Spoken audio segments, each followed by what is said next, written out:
নমস্কার, voice of 369 চ্যানেলে আপনাকে স্বাগত জানাচ্ছি।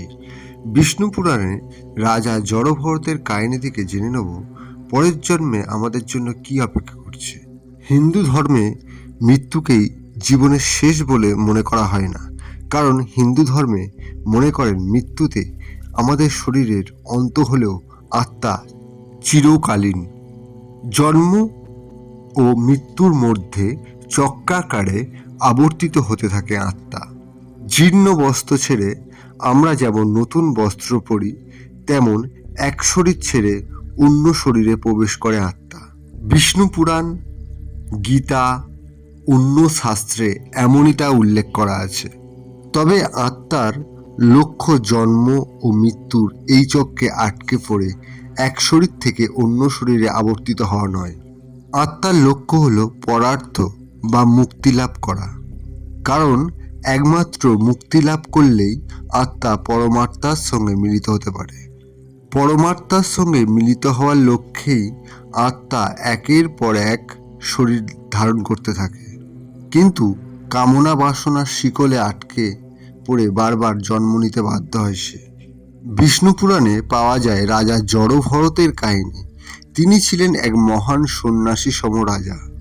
ধর্মের পথে চলা তিনি নিজের প্রজাদের দেখাশোনা করতেন। একদিন রাজা যখন নিজে নদীতে স্নান করছিলেন, তখন সিংহের তাড়া খেয়ে একটি ভয়ার্ত হরিণ নদীর জলে ঝাঁপিয়ে পড়ে। কিন্তু অন্তঃসত্ত্বা হরিণটি নদীর পার করতে পারছিল না।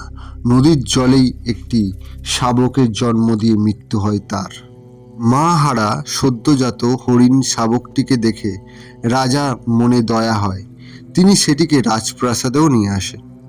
নিজের সন্তানের মতন স্নেহে ওই শাবককে দেখাশোনা করতেন রাজা জড়ভরত। হরিণটিও রাজাকে অত্যন্ত ভালোবাসত। হরিণের সঙ্গে খেলাধুলা করে দিনের অনেকটা সময় কাটাতেন রাজা। এইভাবে হরিণের প্রতি রাজার টান দিন দিন বেড়েই চলে। এইভাবে একদিন বিদ্ধ হয়ে মৃত্যু হয় রাজার জড়ভরতের। মৃত্যুর সময় তিনি ওই হরিণের কথাই চিন্তা করতে থাকেন। এর ফলে পরের জন্মে ওই হরিণের গর্ভে হরিণ শাবক হিসেবে জন্ম নেন তিনি। অর্থাৎ মানবজনি থেকে পশুজনি প্রাপ্ত হয় তার। এই গল্পের মাধ্যমে বিষ্ণু পুরাণে বোঝানো হয়েছে যে মৃত্যুর সময় মানুষের মনে যে চিন্তার উদয় হয়, তার প্রভাবে পরের জন্মেও থাকে। তাই মৃত্যুর সময় ভগবানের নাম নিতে বলা হয় এবং মৃত্যু পথযাত্রীর সামনে গীতা পাঠ করা হয়ে থাকে। কিন্তু সারা জীবন আমাদের মনে যে চিন্তা সবচেয়ে বেশি কাজ করে, মৃত্যুর সময় সেই চিন্তা আমাদের পিছু ছাড়ে না। আত্মা অনেক সময় সেই পরিবারেই আবার জন্ম নেয়, কারণ মৃত্যুর পরেও ওই জাগতিক টান থেকে মুক্তি হতে পারে না সে।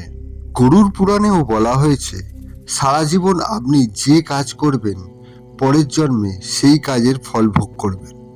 গীতায় এটাও বলা হয়েছে যে মৃত্যুর সময় যার মন ভগবানের প্রতি স্থির থাকে, তিনি মোক্ষ লাভ করেন। এমনটা নিশ্চয়ই দেখেছেন যে কোনো বাড়িতে যদি কারোর মৃত্যুর পরেই কোনো সন্তানের জন্ম হয়, তখন বাড়ির লোক মনে করে সেই মৃত মানুষই নতুন করে জন্ম নিয়েছে। এর কারণ হলো মানুষ দ্রুত তার আকাঙ্ক্ষা ও পরিবারের প্রতি আসক্তি থেকে মুক্তি পেতে পারে না। বৈষ্ণব ধর্মেও গরুড় পুরাণের উল্লেখযোগ্য ভূমিকা রয়েছে। জন্ম, মৃত্যু, মৃত্যু পরবর্তী অবস্থা ও জন্মান্তর নিয়ে শ্রী বিষ্ণু ও তার বাহন গরুড় পাখির মধ্যে আলোচনায় তুলে ধরা হয়েছে গরুড় পুরাণে। হিন্দু ধর্মে বারবার জন্মান্তরের কথা তুলে ধরা হয়েছে। হিন্দু ধর্ম অনুসারে মৃত্যুই সবকিছু শেষ নয়। আত্মা এক দেহ ছেড়ে অন্য দেহে প্রবেশ করে নতুন জন্ম নেয়, কিন্তু এই এক জন্মের কর্মফল অন্য জন্মে ভোগ করতে হয়। এই জন্মে ভালো কাজ করলে পরের জন্মে তার ভালো ফল আমরা লাভ করতে পারি। আবার এই জন্মে খারাপ কাজ করলে তার শাস্তি পরের জন্মেও পিছু ছাড়ে না।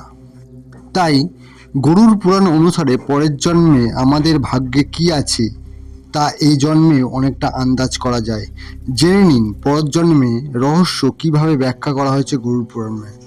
গরুড় পুরাণ বলছে, এই জন্মে যারা নিজেদের বাবা মা বা সন্তানের উপর অত্যাচার করেন তারা পরের জন্মে আর পৃথিবীর আলো দেখতে পান না।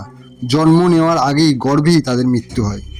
নারীর ওপর অত্যাচার করলে তার শাস্তি হিসেবে পরের জন্মে ভয়ঙ্কর অসুখে ভুগতে হয়, আর সারা জীবন শারীরিক যন্ত্রণাও ভোগ করতে হয়। আর অপরিচিত কারোর সঙ্গে শারীরিক সম্পর্ক স্থাপন করলে পরের জন্মে নপুংসক হয়ে জন্ম নিতে হবে, এটাই বলা আছে গরুড় পুরাণে। আর নিজের গুরু বা শিক্ষককে অসম্মান করলে মৃত্যুর পর নরক যন্ত্রণা ভোগ করতে হবে। গুরু হলেন দেবতার সমান, তাই গুরুকে অসম্মান করলে পরের জন্মে চূড়ান্ত জলকষ্ট সহ্য করতে হবে। গরুড় পুরাণ অনুসারে কাউকে ঠকালে পরের জন্মে পেঁচা হয়ে জন্ম নিতে হবে।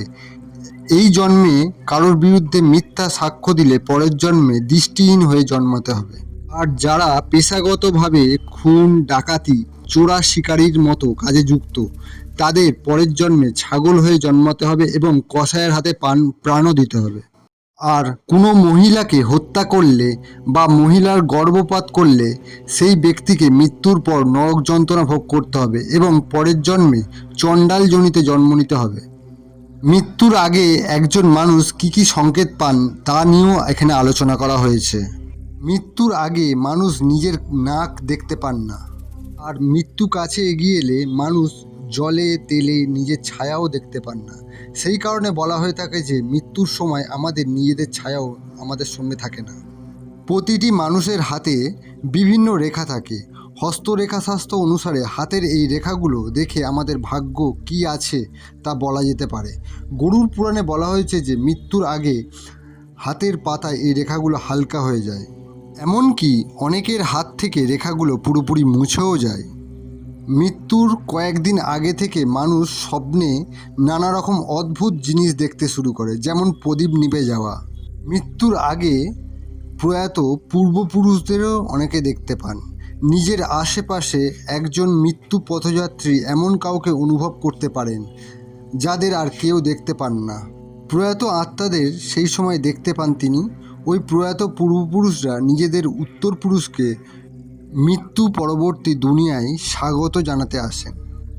গরুড় পুরাণ জানাচ্ছে মৃত্যু এগিয়ে এলে মানুষের শ্বাস উল্টোভাবে চলে, আর অনেক সময় তখন নিজের কাছের লোকেদেরও তিনি চিনতে পারেন না।